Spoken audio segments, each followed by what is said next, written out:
तृतीयः पद्यपाठः मोदं वितनोतु संवादः. या पद्यपाठामध्ये आपल्याला वेगळ्या प्रकारची सुभाषितं पाहायला मिळणार आहेत. त्यासाठी शीर्षकामध्ये संवादः हा शब्द वापरलेला आहे.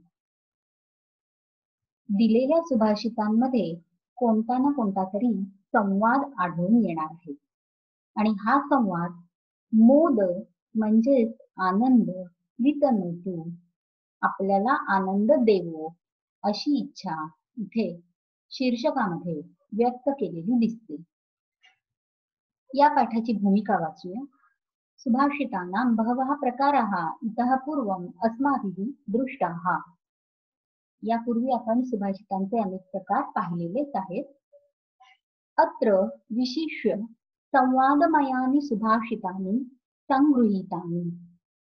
आपल्याला दिलेल्या या पाठामध्ये संवाद रूपाने वाक्ये एकत्र जोडून तयार केलेली सुभाषिते दिलेली आहेत. देवताद्वयस्य देवता मनुष्ययोः पक्षिणोः रोचकाः संवादाः सुभाषितेषु दृश्यन्ते. आपल्याला दिलेल्या सुभाषितांमध्ये जे संवाद आहेत ते दोन देवतांमधले किंवा देवता आणि माणूस यांच्यामधला किंवा पक्ष्यांमधला अशा प्रकारे वेगवेगळ्या प्रकारचे मनोरंजक संवाद या सुभाषितांमध्ये दिसून येत आहे. अत्र श्लेषालंकारस्य तथा अन्योक्ती अलंकारस्य उदाहरणम् अपि दृश्यते. दिलेल्या संवादांमध्ये काही ठिकाणी श्लेष अलंकाराचा वापर केलेला आढळतो. श्लेष अलंकार म्हणजे काय? तर एका शब्दाचे वेगवेगळे अर्थ होऊ शकतात. त्यामुळे बोलणारा वक्ता एखादा अर्थ गृहीत धरून तो शब्द वापरतो, पण ऐकणारा श्रोता मात्र त्या शब्दाचा दुसराच अर्थ गृहीत धरतो आणि म्हणून हा संवाद मनोरंजक होतो. अन्योक्ती अलंकार म्हणजे काय? जेव्हा एखाद्या व्यक्तीला उद्देशून बोललेलं वाक्य खरं म्हणजे दुसऱ्याच कुठल्या तरी व्यक्तीला लागू होत असते. मराठीमध्ये एक म्हण आहे, लेकी बोले सुने लागे. म्हणजे एखादी आई आपल्या मुलीला उद्देशून बोलते, परंतु ते वाक्य खरं तर तिच्या सुनेला लागू होत असते. अशा प्रकारे अन्योक्ती म्हणजे दुसऱ्याला उद्देशून केलेली उक्ती म्हणजेच वचन किंवा वाक्य याला अन्योक्ती अलंकार असे म्हणतात. आपल्याला दिलेल्या सुभाषितांमध्ये या दोन अलंकारांची उदाहरणं आपल्याला दिसणार आहेत. कुत्रचित कृतक कलहः, कुत्रचित परिहासः, कुत्रचित उपहासः अपि दृश्यते. काही ठिकाणी आपल्याला लुटूपुटूची लढाई, खोटे खोटे भांडण, तर कुठे चेष्टा मस्करी आणि कुठे उपहास केलेला सुद्धा दिसणार आहे. आणि या सगळ्यामुळे दिलेले संवाद आपल्याला मनोरंजक ठरणार आहे. पाहूया तर मग पहिला श्लोक शार्दूल विक्रीडितम या वृत्तातील आहे. शार्दूल विक्रीडितम या वृत्तातील आपल्याला ठाऊक असलेला प्रसिद्ध श्लोक म्हणजे याकुंदेंदू तुषार हार धवला. आणि त्यामुळे शार्दूल विक्रीडित या वृत्ताची चाल आपल्याला माहित आहे. त्या चालीमध्ये आपण हा श्लोक वाचूया. कृष्णेनां भगते नरन्तु मधुना मृद्भक्षिता स्वेच्छया सत्यं कृष्ण क एव आह मुसली मिथ्याम्ब पश्याननम् व्यादेहीति विकासितेथ वदने दृष्ट्वा समस्तं जगत् माता यस्य जगाम विस्मयवशम् आयासवः केशवः. आता आपण क्रमाक्रमाने या सगळ्या ओळींचा अर्थ पाहू. हा संवाद आहे कृष्ण, बलराम आणि त्यांची माता यशोदा यांचा. सर्वप्रथम वाक्य बलरामाचा आहे, संवाद आहे हा. तो म्हणतोय, कृष्णेन अंब गतेन रंतुम अधुना मृत भक्षिता स्वेच्छया. अंब म्हणजे आई. पहिल्या शब्दात कृष्णेनं अधिक अंब हा संधी आहे. काय हाक मारली त्याने? आई, अंब. अधुना आता रंतुम गतेनं खेळण्यासाठी गेलेल्या कृष्णाने स्वेच्छया आपल्या मर्जीने मृत भक्षिता माती खाल्ली. म्हणजे तो तक्रार घेऊन आलाय आईकडे. आपला छोटा भाऊ कृष्ण त्याने खेळताना माती खाल्ली आहे आणि ही तक्रार बलराम आपल्या आईला सांगायला आला आहे. अर्थातच आई कृष्णाला बोलवते आणि विचारते, सत्यम कृष्ण, अरे कृष्णा, खरंय का हे? त्यावर कृष्णाने काय उत्तर दिलं? क एवम आह. इथे संधी आहे कहा मधल्या विसर्गाचा पुढच्या ए मुळे लोप झालाय. एवम अधिक आह, म अर्धा पुढच्या आमुळे पूर्ण झालाय. कहा कोण, एवम असे, आह म्हणतो. कोण असं म्हणतोय?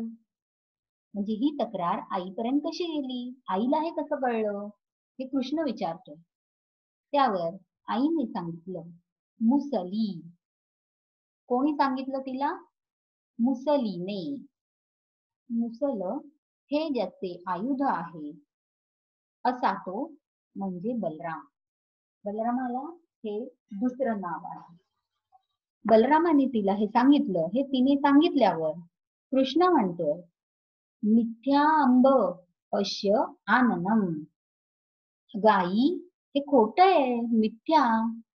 पश्य बघ, बघू, आननम माझं तोंड, माझ्या तोंडाला माती आहे का कुठे? तेव्हा आई म्हणते, व्यादेही इति. तोंड उघड बघू. व्यादेही इति असा हा संधी आहे. व्यादेही मधला ही ऱ्हस्व आहे, तो ऱ्हस्व इकार, आणि इति शब्दामधला ई ऱ्हस्व ई हा इकार, सवर्ण दीर्घ संधी, आणि म्हणून दोन ऱ्हस्व ई च्या ऐवजी दीर्घ ई आला आहे. व्यादेही दीर्घ झाला आहे. तोंड उघड बघू असे आईने म्हटल्यानंतर विकासिते अथ वदने. अथ तेव्हा, ज्यावेळी तोंड उघडले, वदने विकासिते. इथे आपल्याला दिसतेय सती सप्तमीची रचना. यदा वदनम विकासितम तदा.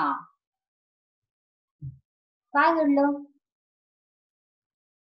जेव्हा आईने कृष्णाने तोंड उघडल्यावर त्याच्या तोंडात पाहिलं तेव्हा तिथे माती नाही दिसली, उलट काय दिसलं? दृष्ट्वा समस्तम जगत. तिथे तर संपूर्ण विश्व दिसलं. संपूर्ण विश्व, अंतरिक्ष, ग्रहगोल, तारे, हे सगळं पाहून माता यस्य जगाम विस्मयवशम. त्याची आई अतिशय आश्चर्यचकित झाली. विस्मय म्हणजे आश्चर्य, समानार्थी शब्द. विस्मय हा आश्चर्यम. आता इथे वाक्यरचना कशी आहे पहा. माता समानार्थी शब्द अंबा. जननी, ही माता विस्मयवशम जगाम. विस्मयाच्या वश झाली, विस्मयवशाला गेली. आता अशा प्रकारे गतिवाचक धातू वापरून केलेल्या रचनेला गतिवाचक वाक्यरचना असे म्हणतात. येथे या वाक्याचा, या क्रियापदाचा शब्दशः अर्थ घ्यायचा नसून भावार्थ घ्यायचा असतो. माता विस्मयवशाला गेली विस्मयवश हे काही ठिकाण नाहीये की जिथे चालत जायचंय. तर माता आश्चर्यचकित झाली असा भावार्थ येथे गृहीत धरायचा आहे. ज्याची माता आश्चर्यचकित झाली, सहा केशवहा, तो हा केशव, तो हा कृष्ण, वहा पायात तुमचे रक्षण करो. म्हणजे अशा कृष्णाचं वर्णन करून सुभाषितकाराने सगळ्या रसिकांसाठी, श्रोत्यांसाठी, वाचकांसाठी अशी शुभेच्छा व्यक्त केली आहे की त्या कृष्णाने तुम्हा सर्वांचे रक्षण करावे. या श्लोकामध्ये पहिल्या ओळीमध्ये रंतुम हे तुमंत अव्यय रमधातू पहिला गणाचा आत्मनेपदी, खेळण्यासाठी असा तुमंत अव्ययाचा अर्थ. दुसऱ्या ओळीमध्ये आह हे क्रियापदाचं रूप, यामध्ये ब्रू धातू दीर्घ उकार असलेला ब्रू धातू दुसऱ्या गणाचा उभयपदी, येथे परस्मै पदाचे लट लकाराचे प्रथम पुरुषाचे एकवचन.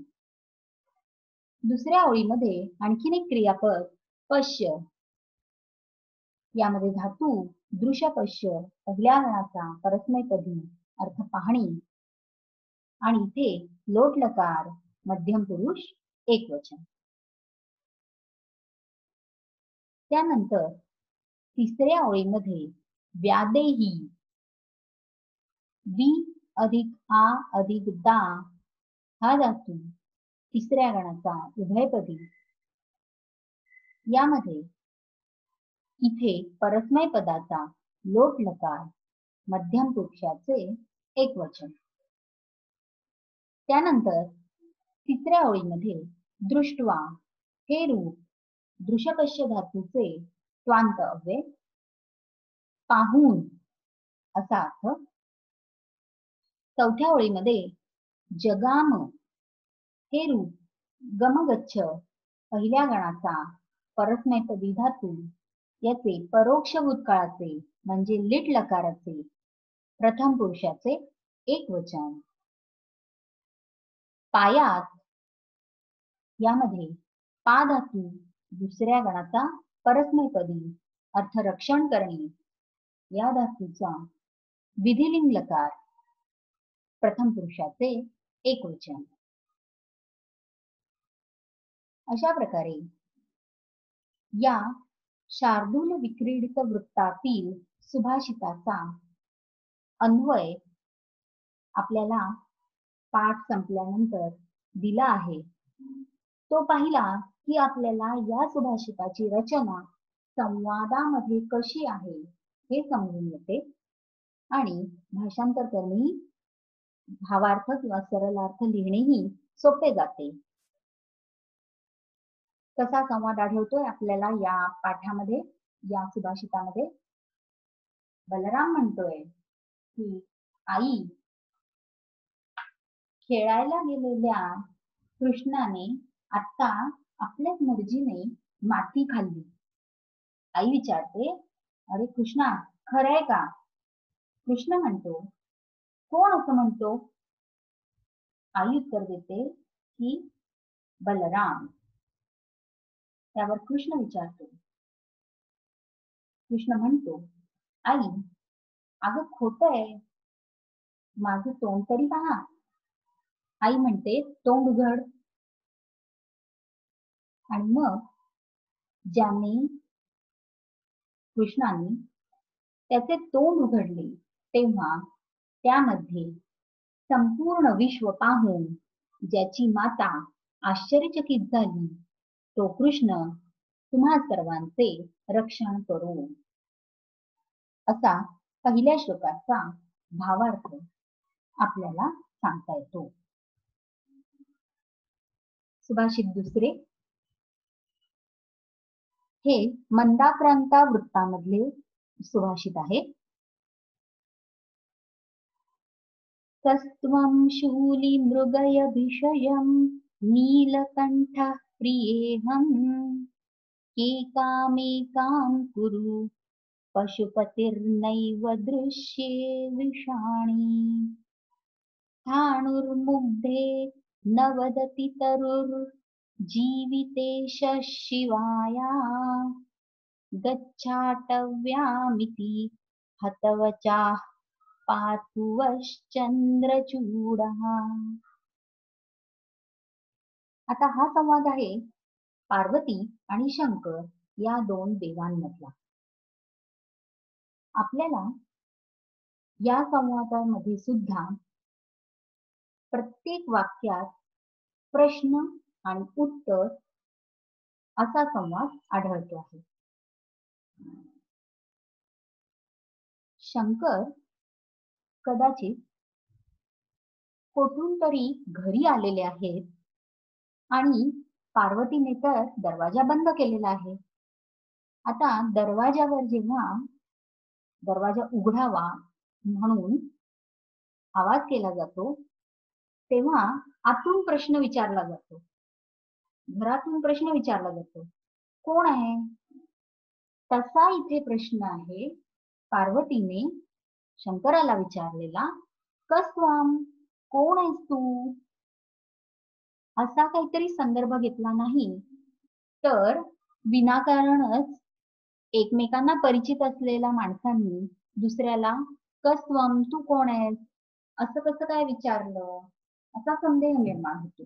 म्हणून अशी कल्पना किंवा असा संदर्भ आपण जोडून घेतला की या प्रश्नोत्तराचा आपल्याला व्यवस्थित अर्थ लागतो.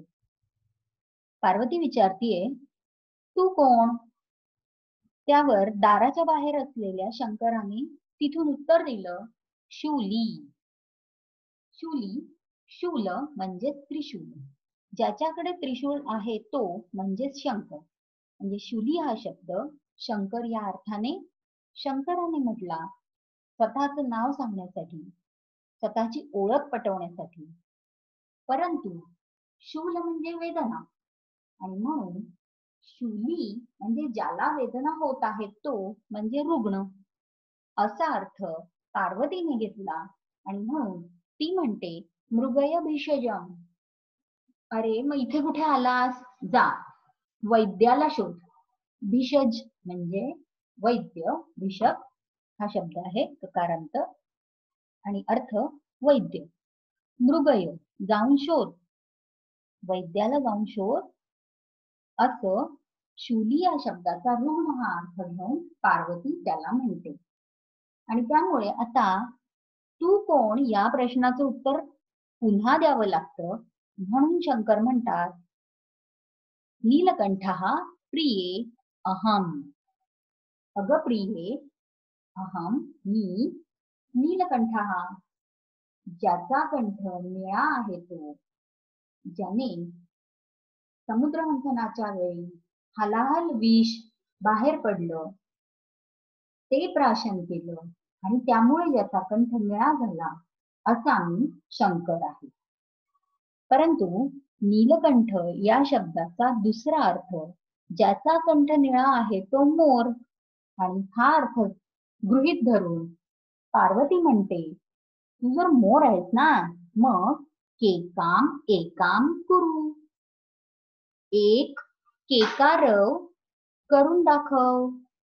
मोराच्या आवाजाला केका असा शब्द आहे आणि म्हणून तू मोर आहेस ना तर तुझी ओळख पटवण्यासाठी तू केकारव करून दाखव.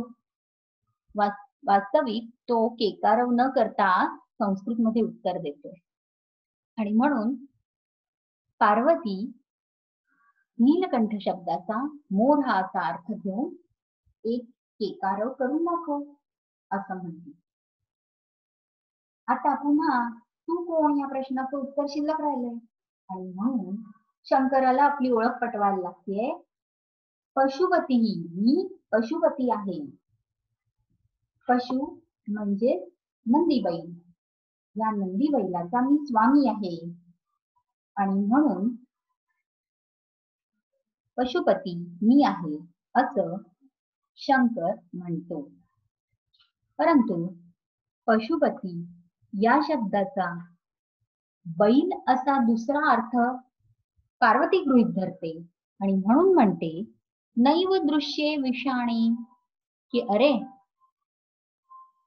तू जर बैल असशील ना तर तुझी 2 शिंग दिसत नाहीये.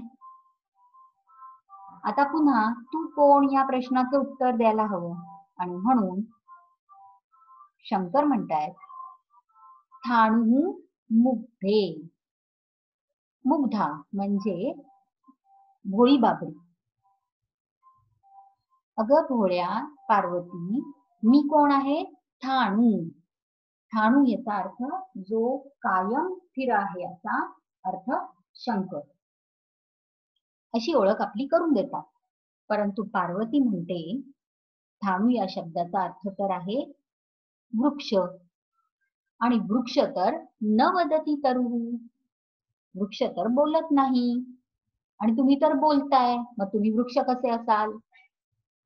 आणि म्हणून शंकर पुन्हा म्हणतात जीवितेशः शिवायाः. शिवा म्हणजे पार्वती. ही पार्वतीचा जीवितेश जीवनाचा स्वामी म्हणजे पती. मी पार्वतीचा पती आहे असे शंकर म्हणतात.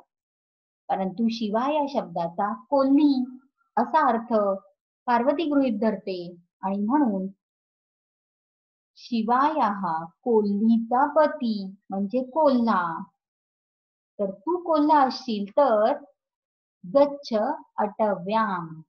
पार्वती म्हणते की मग जा ना, इथे कशाला आलास? तू तर अरण्यात जा. गच्छ अटव्याम. अशा प्रकारे प्रत्येक शब्दाचा दुसरा अर्थ पार्वतीने घेतला आणि म्हणून शंकराला आपली ओळखच पटवता आली नाही. त्याचे शब्दच संपले. हतवचाहा, त्याला उत्तरच देता येईना.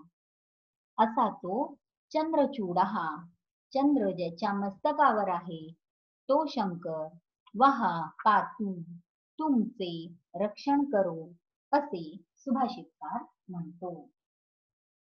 आता या श्लोकामध्ये पहिल्या ओळीत कहा अधिक त्वम विसर्गाचा क झालाय असा संधी आहे.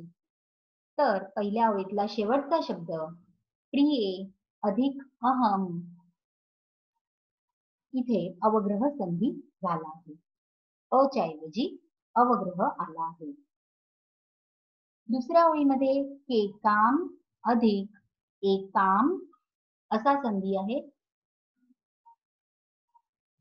पशुपतीर्नैव, इथे पशुपतीही अधिक न अधिक एव असा संधी आहे. पशुपतीही च्या विसर्गाचा र झालाय आणि नैव मध्ये तो र रेफ प्रकाराच्या रूपात रेफ या रूपात दिसतो आहे. असाच संधी तिसऱ्या ओळीमध्ये स्थाणुर्मुग्धे, स्थाणु अधिक मुग्धे त्या विसर्गाचा र झालाय आणि तो रकार पुढच्या शब्दाच्या डोक्यावर दिसत आहे. असाच संधी पुन्हा तरुः जीवितेशः, तरुः मधला विसर्ग त्याचा रकार झाला आणि पुढच्या शब्दावर तो दिसत आहे. चौथ्या ओळीमध्ये गच्छ अटव्याम अधिक इति असा संधी आहे.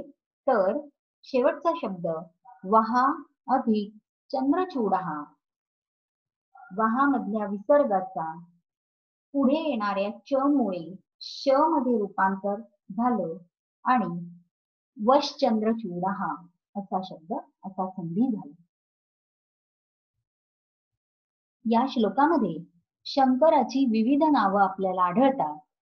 पहिल्या ओळीमध्ये शूली आणि नीलकंठा, दुसऱ्या ओळीमध्ये पशुपती, तिसऱ्या ओळीमध्ये स्थाणुः आणि शिवायाः जीवितेशः, तर चौथ्या ओळीमध्ये चंद्रचूडहा हे शब्द आपल्याला शंकराचे वर्णन करणारे, शंकराचं नाव सांगणारे म्हणून शंकराची ओळख पटवणारे म्हणून आलेले दिसतात. श्लोक क्रमांक 2 मध्ये पहिल्या ओळीत मृगय हे क्रियापद आहे. मृग धातू 10व्या गणाचा उभयपदी, याचा अर्थ शोधणे, शोध घेणे. इथे लोट लकार मध्यम पुरुष एकवचन. दुसऱ्या ओळीमध्ये कुरु, क्रू धातू 8व्या गणाचा उभयपदी, इथे परस्मैपदी लोट लकार मध्यम पुरुष एकवचन. तिसऱ्या ओळीमध्ये वदती, वद धातू पहिल्या गणाचा परस्मैपदी, अर्थ बोलणे, लटलकार प्रथम पुरुष एकवचन. चौथ्या ओळीमध्ये गच्छ, गमगच्छ धातू पहिल्या गणाचा परस्मैपदी, लोट लकार प्रथम मध्यम पुरुष एकवचन. पातू, पा धातू दुसऱ्या गणाचा परस्मैपदी, अर्थ रक्षण करणे, लोट लकार प्रथम पुरुष एकवचन. अशा प्रकारे या सुभाषिताचा, या संवाद सुभाषितामध्ये आपल्याला श्लेष अलंकार वापरलेला आढळून येतोय आणि भावार्थ आपल्याला अन्वय पाहून लिहिणं सोपं पडेल. त्यामध्ये पार्वती विचारते आहे, तू कोण? शंकर म्हणतो, मी त्रिशूळ धारण करणारा. तर पार्वती रुग्ण असा अर्थ घेऊन वैद्याकडे जा असे उत्तर देते. शंकर म्हणतो, अगं प्रिये, मी निळाकंठ असलेला. मोर असा अर्थ घेऊन पार्वती म्हणते, एक केका कर. शंकर म्हणतो, मी पशुपती म्हणजे नंदीचा स्वामी. तर बैल असा अर्थ घेऊन पार्वती म्हणते, पण 2 शिंग तर नाही दिसली. शंकर म्हणतो, अगं वेडे, मी तर स्थाणू स्थिर असणारा. त्यावर वृक्ष असा अर्थ धरून पार्वती म्हणते, पण वृक्ष तर बोलत नाही. शंकर म्हणतो, अगं मी तर पार्वतीचा शिवा, शिवेचा मी पती. शिवा शब्दाचा कोल्ही असा अर्थ धरून पार्वती म्हणते, मग अरण्यात जा. अशा प्रकारे ज्याचे शब्दच संपले आहेत, ज्याचं बोलणंच खुंटलं आहे, असा चंद्रमस्तकी धारण करणारा शंकर तुमचे रक्षण करो.